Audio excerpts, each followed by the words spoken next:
नमस्कार दर्शकों, बहुत बहुत स्वागत है एक बार फिर से आप सभी का हमारे इस बहुत खास कार्यक्रम खुश नसीबी के रंग मिशन हैप्पीनेस के संग में। मैं हूं आपके साथ नेहा सर्वेश शुक्ला।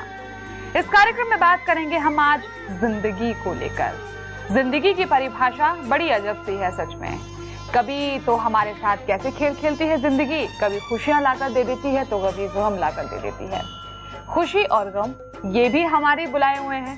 हाँ, सच में दोनों मेहमान ही तो हैं जो हमारे ही द्वारा बुलाए जाते हैं, और जब बुला लेते हैं तो गम से तो हम बहुत परेशान हो जाते हैं और खुशी से कहते हैं प्लीज कुछ दिन और हमारे घर में तुम लोग रुको। लेकिन खुशी एक ऐसी मेहमान है जो आने से पहले जाने का नाम ले लेती है। आज इस कार्यक्रम में हम ये बात करेंगे कि जो जिंदगी को हम जी रहे हैं उसको हम घसीट रहे हैं या वाकई में जिंदगी जिंदा दिली के साथ हम लोग जी रहे हैं। दूसरी बात, क्या हम अपनी जिंदगी के साथ बगावत कर रहे हैं? क्या हम अपनी जिंदगी से खुद से झूठ बोल रहे हैं कि नहीं मैं बहुत अच्छा जीवन जी रहा हूं भाई, लेकिन मन ही मन कोस रहे हैं, कुड़ रहे हैं, जेलस हम लोग फील कर रहे हैं। इस जिंदगी को जिया कैसे जाए, जिंदगी के साथ बगावत को कैसे दूर किया जाए, जिंदा दिली के साथ जिंदगी को कैसे एंजॉय किया जाए, मजे किए जाए, ये आपको बताने की कोशिश करेंगे इस प्रोग्राम की। आइए हम शुरुआत करते हैं। नमस्कार सर। हाँ जी, God bless you. Thank you so much. आज का भी एपिसोड बिल्कुल जिंदा दिल वाला है आपका, कि जिंदगी से हम बगावत तो नहीं कर बैठे। सही बात है, लेकिन आपको क्या लगता है क्या हम सभी लोग बगावत करते हैं? नहीं, ये क्वेश्चन तो हम सबको अपने आप से पूछना है। हम किसी भी जिस व्यक्ति ने भी जैसे हमें खुश रहना है, अगर हमें जजमेंट नहीं करनी, अपनी जजमेंट हम करें, औरों की जजमेंट ना करें।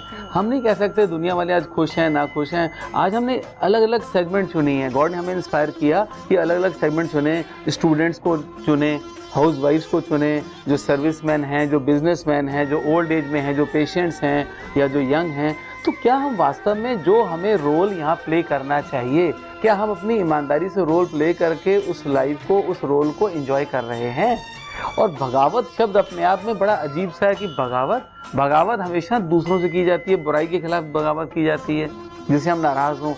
लगता है कि ज़िंदगी से ही शायद हम लोग कहीं नाराज़ तो नहीं हो गए। ये हम सबको अपने अपने मीटर ऑन करने हैं। हाँ, तो सब लोग मीटर ऑन करके बैठ जाइए। हाँ जी।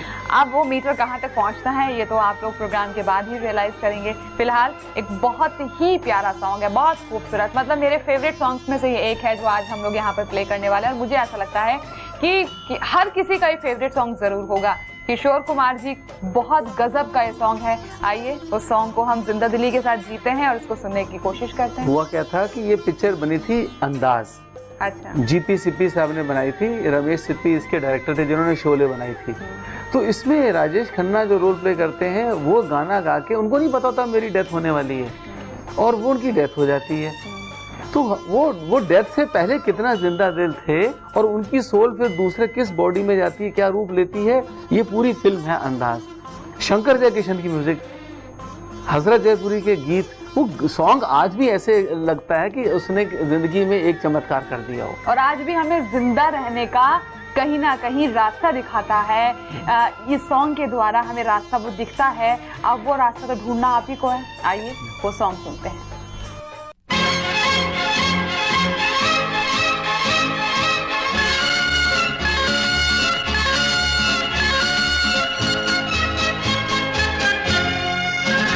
जिंदगी एक सफर है सुहाना, यहाँ कल क्या हो किसने जाना। जिंदगी एक सफर है सुहाना, यहाँ कल क्या हो किसने जाना। हाँ, जिंदगी एक सफर है सुहाना, यहाँ कल क्या हो किसने जाना। बहुत कोशिश करते हैं हम भी ये गाने के उड़ले उड़ले वो वाला, लेकिन वो टोन नहीं आ पाती ये वाली। लेकिन सच में कल क्या पता किसने जाना, जिंदगी आज जी लो, जैसे कि राजेश खन्ना साहब ने इस कैरेक्टर में जो है जीने की कोशिश की है। बहुत अच्छे से उन्होंने कैरेक्टर प्ले किया है। वाकई में अगर आपने मूवी नहीं देखी है तो इस फिल्म को एक बार जरूर देखिएगा। जिंदगी जी कैसे जाती है ये मूवी आपको ये बताने में बहुत मदद करेगी, और थोड़ी बहुत मदद हम भी आप लोगों को यहाँ जरूर करने वाले हैं कि जिंदगी का असली मजा, असली आनंद कैसे उठाया जाए, लुत्फ क्या होना चाहिए जिंदगी का। सर, जिंदगी को लेकर बहुत सारी बातें करेंगे और अलग अलग जितने भी प्रोफेशंस हैं, चाहे वो बिजनेस हो या फिर आपका हाउसवाइफ हो या फिर स्टूडेंट्स हो, टीचर्स हो, अलग अलग प्रोफेशन के जो लोग हैं वो अपनी जिंदगी को कैसे जी रहे हैं उसको लेकर आज हम बात करेंगे। शुरुआत करते हैं महिलाओं से जी, मातृशक्ति से। मातृशक्ति से। हाँ जी। महिलाएं यानी हाउसवाइफ जो घर का काम करती हैं, उनको ये लगता है कि मैं कुछ नहीं कर रही हूँ, लेकिन असल में असली काम वही कर रही हैं जीवन का। सबका ख्याल रखना, झाड़ू पोछा टाइम पे करना, खाना बना के टाइम पे देना, नाश्ता बिल्कुल वक्त होना चाहिए, हर एक चीज का ध्यान रखना। वो अपने साथ कितना न्याय कर रही हैं और लोग उनके साथ कितना न्याय कर रहे हैं, ये आप जरूर बताएं। मतलब उनका जिंदगी के साथ कैसा सामंजस्य होना चाहिए। देखिए ऐसे ना देखते सभी लोग हैं, घरों में क्या हो रहा है हम लोग भी देखते हैं, साक्षी बन के देखते हैं, विटनेस बन के देखते हैं, ऑब्जर्वर बन के देखते हैं। हमें लगता है कि वो पूरे घर का ख्याल कर रही हैं, क्या अपना भी ख्याल कर रही हैं। जैसे हाउस वाइफ हैं, अब उन्होंने सुबह सुबह उठी, उन्होंने ब्रेकफास्ट बनाना है कि हस्बैंड को ऑफिस जाना है, बच्चों को स्कूल जाना है, और वो इतनी जल्दी में रहती है कि प्रायोरिटी किस चीज़ की है, ब्रेकफास्ट की प्रायोरिटी है, भेजने की प्रायोरिटी है। लेकिन वो बिल्कुल इम्पॉर्टेंट है, लेकिन उस प्रायोरिटी के साथ साथ अगर वो उस मोमेंट को, जैसे ब्रेकफास्ट बनाने के मोमेंट को रेलिश करें, म्यूजिक सुने, म्यूजिक गुनगुनाएं, एंग्जाइटी ना लें, क्या होता है कि वो जल्दी की प्रोसेस में सब तरफ आपाधापी मची हुई है घर में, सुबह सुबह आपाधापी मच जाती है। वो आपाधापी आगे जाके बीमारी का कारण बनती है। तो क्यों ना अगर हम एक ऐसा डिसीजन लें कि हमें अपने काम के साथ दोस्ती करनी है, काम से हमें संघर्ष नहीं करना। तो पता चला वो बर्तन भी रख रहे हैं तो आराम से बर्तन रखें, बच्चों को कपड़े भी दे रहे हैं तो बड़े प्रेम से दें, शांति से दें। प्रेम और शांति होती है, लेकिन उसकी प्रायोरिटी नहीं होती है। प्रायोरिटी क्या होती है, बच्चे यूनिफॉर्म पहन लें, प्रायोरिटी होती है कि हस्बैंड को टिफिन मिल जाए, प्रायोरिटी होती है कि वो टाइम से निकल जाएं। ये सारी प्रायोरिटीज अपनी जगह दुरुस्त हैं। तो ये चीज भी तो अच्छी है ना कि वो खुद से ज्यादा दूसरों का ख्याल रख रही हैं। बिल्कुल है, लेकिन at the cost of happiness, at the cost of feeling the life. अगर हमने उस मोमेंट को चेरिश नहीं किया, उस मोमेंट का स्वाद नहीं लिया, तो फिर वो मोमेंट हमारे हाथ से निकल गया, फिर हमारा स्वभाव बन गया। वो हर एक काम दिन भर करते करते वो बेचारी थक के टूट जाती हैं, और इससे हार्मोनल इम्बैलेंस भी होता है। जो लेडीज में हार्मोन डिस्टर्ब हो जाते हैं, क्योंकि जो फीमेल होती हैं वो इमोशनल ज़्यादा होती हैं, तो जल्दबाजी की प्रोसेस में पता चला हार्मोन भी डिस्टर्ब होते हैं। इससे माइंड का बॉडी पे पूरा असर होता है और बॉडी का माइंड के ऊपर असर होता है। तो उसको थोड़ा स्लो कर लें, उसको एंजॉय करें, रिलैक्स हों। म्यूजिक का बहुत बड़ा रोल होगा इसमें। म्यूजिक सुने और मिठास के साथ भेजें, और उनको बाहर तक बाय बाय करने आए, क्योंकि कोई पता नहीं जिंदगी का कौन सा क्षण आखिरी क्षण हो जाए। ये बात है। तो ये हमें ध्यान में रखना है कि जितनी हमारी माताएं बहनें देख रही हैं, वो इस चीज़ को ध्यान रखें कि हमें आप दूसरों के लिए सोर्स ऑफ इंस्पिरेशन है कि कैसे बच्चों को, भाइयों को, हस्बैंड को या बेटों को आप शांति से, main priority should be Shanti and happiness. और आपने कहा कि म्यूजिक के साथ जिंदगी जीनी चाहिए, म्यूजिक के साथ, मजे के साथ जीनी मजे चाहिए। के साथ। अब आइए वो मजा, वो म्यूजिक हम भी सुन लेते हैं। हाँ जी।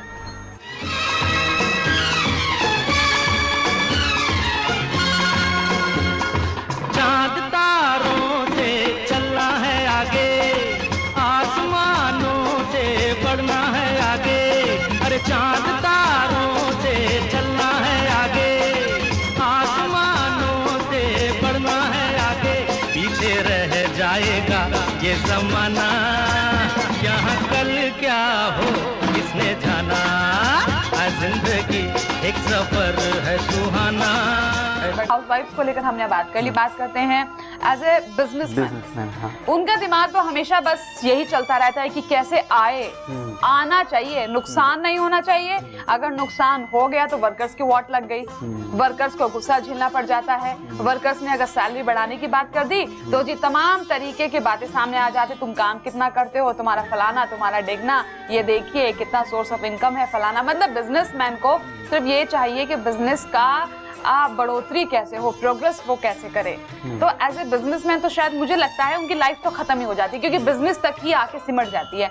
आप क्या कहना चाहेंगे? नहीं, हम लोग भी बिजनेसमैन हैं, तो हम ये महसूस करते हैं कि बिजनेसमैन होने से पहले हमें लाइफ मैन होना है। अब लाइफ मैन क्या है कि जैसे हमें किसी से आगे बढ़ना है, तो आगे बढ़ने के लिए हम दूसरी की लाइन छोटी ना करें, दूसरी की लाइन छोटी के बिना हम अपनी लाइन बड़ी करें। उसमें चांद तारों से बढ़ना है आगे, आसमानों से बढ़ना, कि सोच ऊंची रखें। अब सोच ऊंची कैसे हो सकती है, जैसे बिजनेस करना है तो बिजनेस में हम ये देखें कि जो भी हमारा सेगमेंट है उसमें हम क्या इनोवेटिव, लेटेस्ट हम कस्टमर को दे रहे हैं। और जो दूसरा चीज़ ये है कि जो हमारे एम्प्लॉयज़ हैं, जो हमारे साथ काम करते हैं, उनके साथ हमारा व्यवहार बिल्कुल वैसा होना चाहिए जैसा कि भ्राता के साथ होना चाहिए। क्योंकि हमने उनको समझा कि ये हमारे सर्वेंट हैं, तो फिर वो हमारे अपोजिशन में आ जाते हैं। जब हम उनको छोटा समझते हैं तो वो हमें बड़ा समझते हैं। अब बड़े और छोटे के बीच में टग ऑफ वॉर, एक द्वंद्व, अंतर्द्वंद, ये हमेशा चलता रहेगा। तो बिजनेस करने की प्रोसेस में इतनी एंग्जाइटी हो जाती है कि शाम तक आदमी ढेर हो जाता है। आपके साथ भी ऐसा है? नहीं, हमारे साथ प्रभु की कृपा से ऐसा नहीं है। हमने ये चीजें सीखी है ना, हमने ये चीजें ना सीखी होती तो फिर हम आज ये टेलीविजन पे बोल कैसे रहे होते और लोगों को संदेश कैसे दे रहे होते। हमें भी पहले बिजनेस में इतना लगे रहते थे, 40 साल की जब एज थी तो हमें बस ये रहता था किसी किसी सक्सेसफुल हो जाओ। अब ये लगता है कि सक्सेसफुल के साथ हमें सेंसिबल होना है, हमें जल्दबाजी नहीं करनी है, हमें किसी को नीचा नहीं दिखाना, हमें गुस्सा नहीं करना है और हमें लालच नहीं करना है। अब बिजनेस करें और लालच ना करें, ये कैसे हो सकता है? तो इसमें प्रोसेस ये है कि अगर हम लालच करते हैं तो हम अपने बिजनेस की जड़ों को खुद ही काट रहे हैं। हम अगर गुस्सा करते हैं बिजनेस में या धोखा देने की कोशिश करते हैं कि किसी की पेमेंट हमें देनी है तो उसकी पेमेंट हम लेट कर दें ताकि हम वो 2-4 दिन जो है पैसा घुमा लें, वो जो नीयत हमारी खराब हुई वो ईश्वर ने हमारी तरंगे ऐसी क्रिएट कर दी कि हमें 4 लोग ऐसे, हमने 2 लोगों को धोखा दिया, हमारी जिंदगी में मल्टीप्लाई हो गए 4 लोग ऐसे हैं जो हमारा पेमेंट रोक लेंगे। अब हमने एम्प्लॉय एक को दुख दिया, एक को डांटा, तो 2 लड़के हमारे और विपरीत हो जाएंगे। तो देखिए जगह जगह आजकल एम्प्लॉयज़ की यूनियन बन गई है, एम्प्लॉयर्स की एसोसिएशन बन गई और एम्प्लॉयज़ की यूनियन बन गई। बात बात पे झगड़ा, बात बात पे स्ट्राइक, वो आपस में मीटिंग होती। अरे भाई, हम सब मिलके काम कर रहे हैं तो दूसरे को मान सम्मान दे दोगे तो कौन सी कमी आ जाएगी? हमारे ऐसे के जानने वाले यूनियन लीडर हैं जो बड़े ही समझदार हैं, बहुत ही मैच्योर हैं। अब एक का जिक्र करते हुए हमें कोई गुरेज नहीं है, एक रविंदर सिंह जी हैं, सुरेंद्र सिंह बिष्ट हैं, ये इनकम टैक्स एम्प्लॉयज़ एसोसिएशन के ये प्रेसिडेंट हैं और जनरल सेक्रेटरी, और पिछले कई सालों से हैं, हम इनको पर्सनली जानते हैं। तो ये लोग क्या करते हैं, इतने अच्छे रिलेशंस हैं इनके ऑफिसर्स के साथ भी, इनकम टैक्स कमिश्नर के साथ और हायर ऑफिसर्स हैं उनके साथ, कि कभी इनकी कोई नौबत ही नहीं आती लड़ाई झगड़े की। तो ये मैसेज और दुनिया तक जाए कि हमारे, चाहे वो कंपनी हो, चाहे वो शॉप हो या कोई भी एस्टेब्लिशमेंट हो, स्कूल हो, कॉलेज हो, उसमें हम कम से कम love and peace and harmony बना के रखें। ज़रा जरूरी है। चलिए, बहुत ऐसे कॉलर यहाँ वेट कर रहे हैं। आशीष जी हमारे साथ बात करते हैं। बहुत बहुत स्वागत है आशीष जी आपका कार्यक्रम में। क्या जानना चाहते हैं आप? Thank you ma'am, thank you. सबसे पहले तो हम गॉड को थैंक यू करते हैं और आपको थैंक यू करते हैं, और इस प्रोग्राम के लिए मिशन हैप्पीनेस को थैंक यू कहते हैं कि उनके माध्यम से काफी हम सभी लोग आज अपने जीवन को एक बेटर पोजीशन में लाने की तरफ बढ़ रहे हैं। बहुत बहुत। लेकिन मैम ये देखा, आज भी हम लोग कभी इस लाइफ का वो ऑप्टिमम हैप्पीनेस नहीं पा पाते हैं, क्योंकि हेलो, हाँ सुन रहे हैं हम आपको। हाँ मैम, जैसा कि बताया गया है कि हमारे पौराणिक जो ग्रंथ है कि बहुत 84 लाख योनियों में गुजरने के बाद हमें गॉड ने ये मानव जीवन दिया है। जी जी। और हमने अपनी इतनी एम्बिशियस हो गए हैं अपनी लाइफ में कि प्रभु ने हमें इसे मजे से जीने के लिए कहा था, परंतु आज हम उसको स्वयं ही हमने मजे से नहीं जी पा रहे हैं। थोड़ी देर के लिए हैप्पीनेस आती है, उसके बाद फिर हम वही दुख और परेशानियों में डूब जाते हैं, अपनी लाइफ को रिवोल्ट कर लेते हैं। तो एक परमानेंट हम अपनी लाइफ को बैलेंस कैसे कर पाए, ये एक मन में अभिलाषा रहती है। हम इस पर जरूर कुछ आपके विचार और रिस्पेक्टेड सर के विचार जानना चाहेंगे। सवाल बहुत प्यारा है, बहुत खूबसूरत है, लेकिन एक सवाल छोटा सा मेरा भी आपसे कि क्या ये जो बैलेंस की आप बात कर रहे हैं, ये बैलेंस आपकी लाइफ में है अभी? आता है और फिर चला जाता है। अच्छा, चलिए ठीक है, मतलब वही है कि खुशी आती है फिर चली जाती है, लेकिन ये चाहते हैं कि एक परमानेंट सोल्यूशन आप बताएं जो बैलेंस बना के रखे। परमानेंट सोल्यूशन तो बहुत ही सिंपल है। वो परमानेंट सोल्यूशन क्या है कि हम हर समय ये ध्यान रखें कि मेरे बोलने से, मेरे काम करने से मेरे को और औरों को कितना लाभ मिल रहा है। विन विन सिचुएशन है या आई विन सिचुएशन है। अब जैसे आशीष जी, आप सुन रहे हैं आवाज क्या? जी सर। आप जैसे बिजनेस करते हैं, मान लिया मेडिसिन का बिजनेस करते हैं, तो आप ये सोचें कि डॉक्टर से हम ज्यादा से ज्यादा बिजनेस ले आए, तो आप कभी खुश नहीं रह सकते। आप ये सोचें कि पहले मैंने डॉक्टर की हेल्प कितनी करनी है, मैं डॉक्टर को नॉलेज कितनी दे सकता हूँ, डॉक्टर की कितनी हेल्प करूँ ताकि वो डॉक्टर अपने पेशेंट की हेल्प कर सके। तो ये ईश्वर का नियम है कि हम जो देंगे वही हमारी जिंदगी में वापस आएगा। This we have to remember every moment. चाहे हम टॉयलेट में जाएं, चाहे हम किसी कार में बैठे हों या हम मार्केट में शॉपिंग कर रहे हों, हमने दुकानदार को पैसे दिए तो पैसे देते समय हमें खुशी का अनुभव होना चाहिए कि वाह भगवान कितने अच्छा मौका है कि इसने हमें 200 रुपए का सामान दिया, हमने इनको 200 रुपए दिए। ये देने का नियम है, सफलता का एक आध्यात्मिक नियम है कि जो कुछ भी दूसरों को दें आप खुशी खुशी दें। तो लेने की प्रवृत्ति छोड़ें, लेने की प्रवृत्ति छोड़ेंगे तो खुशी 100% आएगी। इसके लिए प्रैक्टिस करनी पड़ेगी, रियाज करना पड़ेगा। प्रैक्टिस कीजिए फिर आप, और हम सब लोगों को भी प्रैक्टिस करनी चाहिए। ये जवाब सिर्फ पर्टिकुलर मनीष जी के, माफ कीजिएगा आशीष जी के लिए नहीं है, ये जवाब हम सभी के लिए है। और अगर हम अपनी लाइफ में इन तमाम चीजों को उतार लेते हैं ना, हमें फिर आगे चलकर किसी भी परेशानी का सामना नहीं करना पड़ेगा। हमारी लाइफ बैलेंस हो जाएगी। जो आशीष जी पूछ रहे थे ना, बैलेंस कैसी होगी, एक गूढ़ रहस्य है बैलेंस होने का, जो आज हम लोगों ने जाना। इस रहस्य से पर्दा उठ गया है, अभी बहुत सारी बातों से पर्दा उठेगा। फिलहाल हम जो जिंदा दिली का जो गीत हम आज आपको सुना रहे हैं उसको हम और आगे बढ़ाते हैं। सुहाना यहाँ कल क्या हो किसने जाना, उड़ने उड़ने हो, उड़ने उड़ने हो, उड़ने उड़ने हो, उड़ने उड़ने हो, उड़ने उड़ने हो, उड़ने उड़ने हो।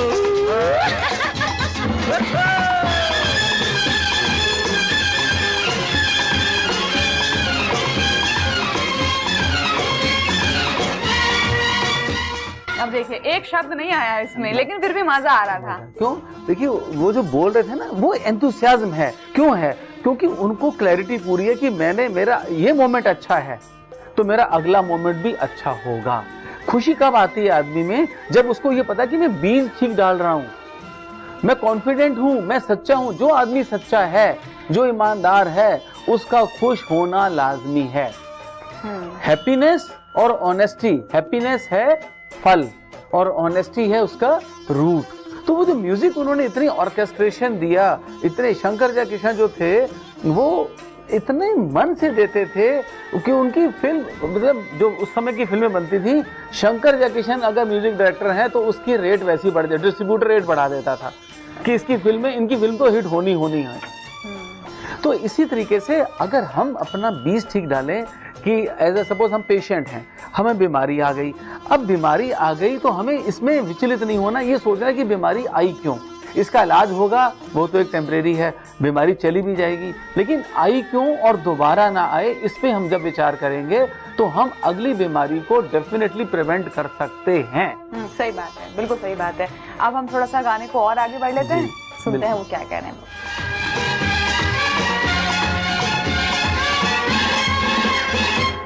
हंसते गाते जहाँ से गुजर, दुनिया की तू परवाह न कर। हंसते गाते जहाँ से गुजर, दुनिया की तू परवाह न कर। मुस्कुराते हुए दिन बिताना, यहाँ कल क्या हो किसने जाना। आज जिंदगी एक सफर है सुहाना, यहाँ कल क्या हो किसने जाना। बहुत बढ़िया, मजा आ गया सच में। अब अगर हम बात करते हैं एम्प्लॉइज को लेकर, जो संस्थान में काम करते हैं, फैक्ट्रीज में काम करते हैं, वर्कर, सर्विसमैन बेसिकली, उनके बारे में जरूर मैं बात करना चाहूंगी, क्योंकि उनके साथ भी क्या है कि भाई नौकरी करनी है, मेन जो उनका एम होता है कि नौकरी करना, और 30 दिन के बाद जो सैलरी आती है वो, जिससे उनका घर चलना होता है। सीधी सी बात है भाई, ये चीजें भी बहुत जरूरी हैं, लेकिन उन 30 दिनों में वो किस प्रकार से उन दिनों को जी रहे हैं। घर से आए नौकरी करने, ऑफिस में इतनी सारी टेंशन, बॉस की सुनना, ठीक है, फिर और तमाम तरीके की परेशानियां, ये जो एंजाइटी भरा जो उनका 30 दिन रहते हैं ना, ये भी बड़े जो है मतलब कहते हैं ना कि मशक्कत भरे रहते हैं। ये कैसे जिंदगी जी सकते हैं? तो पहले उनका, अब यहाँ पे रिस्पॉन्सिबिलिटी सबकी बनती है, एम्प्लॉयर्स की भी बनती है, एम्प्लॉयज की भी बनती है, कि वो अपने आप को एम्प्लॉय न समझें। क्या समझें? वो समझें कोऑपरेटर, हमें मिल के कोऑपरेट करना। अब फैक्ट्री है जैसे, या कोई स्कूल है, कॉलेज है, वो चलना है तो उनके सहयोग से तो चलेगा। वो पैसे के लिए काम ना करें, पवित्रता प्रतिष्ठा के लिए काम करें। अब एक तरफ पैसा तो आएगा। अभी ज्यादातर एम्प्लॉइज क्या होते हैं या सर्विस करने आते हैं, उनको ये होता है मुझे पैसा मिले, काम मैंने क्या दिया है इसकी मैं अकाउंटेबिलिटी नहीं है, इसकी मेरी रिस्पॉन्सिबिलिटी नहीं है, मैंने काम किया, अब काम अच्छा हुआ नहीं हुआ इसकी मेरी कोई रिस्पॉन्सिबिलिटी नहीं है, मुझे पैसा 30 तारीख को चाहिए। अब ये कुदरत के नियमों के विरुद्ध है। ऐसे में चलो पैसा तो ले लिया, काम भी कुछ 19 हुआ 18 हुआ, लेकिन इससे हमारा स्वभाव खराब हो जाता है। यहाँ पे इस्लाम एक जो धर्म है उसमें सिखाया गया कि आप तिजारत करें, उसमें नौकरी को डिस्करेज किया गया है, तिजारत को इनकरेज किया गया। क्यों? तिजारत क्या होता है? व्यापार। इसमें व्यक्ति ईमानदारी ज्यादा दिखाता है। नौकरी में एक दो तरीके की कमाई होती है, एक होती है हराम की कमाई, एक हलाल की कमाई। अब हराम क्या होता है कि मैंने किया कम और मुझे मिले पूरा। अच्छा। हलाल क्या होता है? जितना मैंने किया, जितना मुझे पैसा मिला उससे मैं ज्यादा ही दूंगा, कम नहीं दूंगा। एक अमर उजाला बहुत अच्छा अखबार आता है, उसमें एक वो कॉरेस्पॉन्डेंट थे, लेकिन उन्होंने ये सोचा कि मैं अमर उजाला में नौकरी नहीं करता हूं, मैं अमर उजाला का ओनर हूं। और वो राइज करते करते करते यहां तक आ गए कि जो दिल्ली एनसीआर का एडिशन निकलता है उसके वो यूनिट हेड बन गए, और वो आजकल भी अमर उजाला में हाई पोस्ट पे हैं। तो वो हमारे लिए प्रेरणा का कारण है विनीत सक्सेना जी, कि कैसे हम अपने आप को कभी एम्प्लॉय ना समझें, और उनको आज कंपनी ने कितनी हाई पोजीशन दी हुई है, कार है, कोठी है, सब कुछ है, and he is very happy. और वो किसी से डरते नहीं है, किसी के आगे झुकते नहीं है, क्योंकि अखबार का काम ही ऐसा है कि बहुत लोग उनको अप्रोच करते हैं, वो निष्पक्ष होके ईमानदारी से। तो ऐसे उदाहरण हमारी जिंदगी में हैं आसपास कि जो सर्विसमैन होके भी सर्विस दें, लेकिन पैसे के लिए नहीं, पवित्रता और प्रतिष्ठा के लिए। फिर देखिए जिंदगी कितनी गजब की होती है। खैर, अभी हम इस सॉन्ग को और थोड़ा सा आगे सुनते हैं।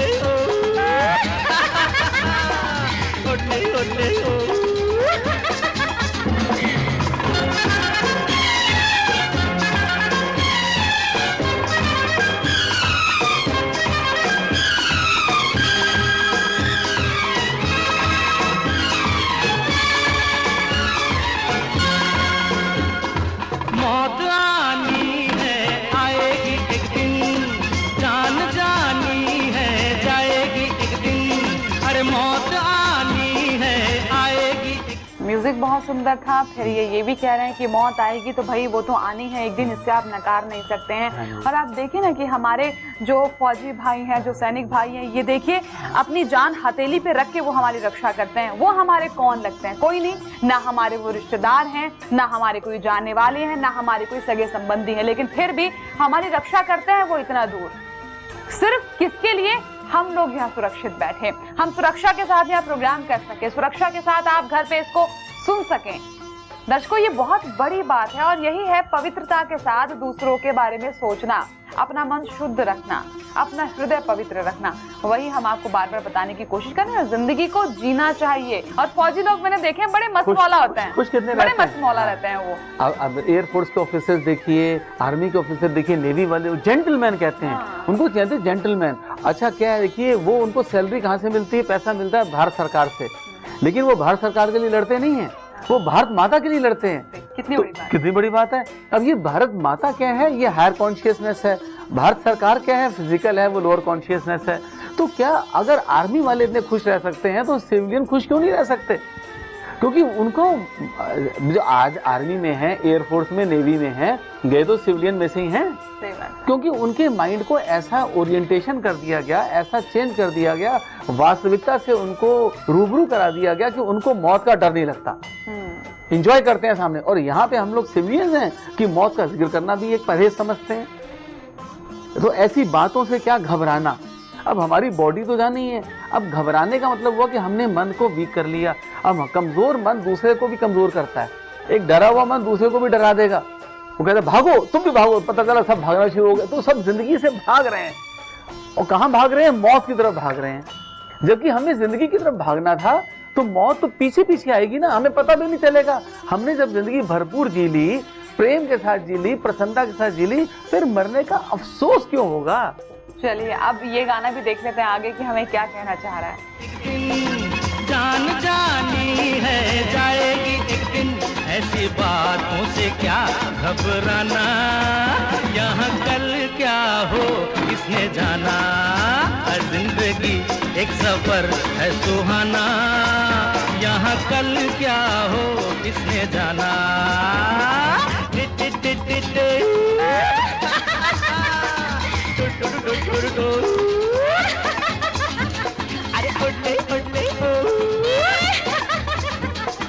हमें जिंदा दिली के साथ पूरी जिंदगी को जीना है। चलिए हम यहाँ पर बात कर रहे थे बिजनेसमैन को लेकर, हाउसवाइफ को लेकर, जो सर्विसमैन है उनको लेकर, स्टूडेंट्स की अगर हम बात करें बड़े टेंशन में है वो लोग आजकल, पढ़ना ना पड़े, टीचर्स का जो है प्रेशर वो अलग, माता पिता ने नाक में दम कर रखा है वो अलग कि बेटा परसेंटेज बहुत अच्छा चाहिए, पड़ोसी का बच्चा इतना परसेंट लाया तू उससे 10% एक्स्ट्रा ही लेके आना। तो इस टेंशन में जो बच्चे की जो लाइफ है वो कहाँ तक इतना स्पॉइल हो रही है या कैसे स्पॉइल हो चुकी है, उसको हम कैसे रोकें कि अब टाइम टेबल बना लें कि हमें इतना पढ़ना है, और पढ़ना रटना नहीं है, स्क्रैमिंग, हमें उसको क्रैम नहीं करना, हम इसको अंडरस्टैंड करना है, लर्न करना है। अब टाइम टेबल बनाने के साथ साथ हम थोड़ा टाइम रखें गेम्स के लिए भी, स्पोर्ट्स के लिए भी, टेलीविज़न के लिए भी। टेलीविज़न में वो वाली चैनल देखें, डिस्कवरी चैनल देखें, नेशनल ज्योग्राफी देखें, तो अच्छे अच्छे इंग्लिश के चैनल देखें।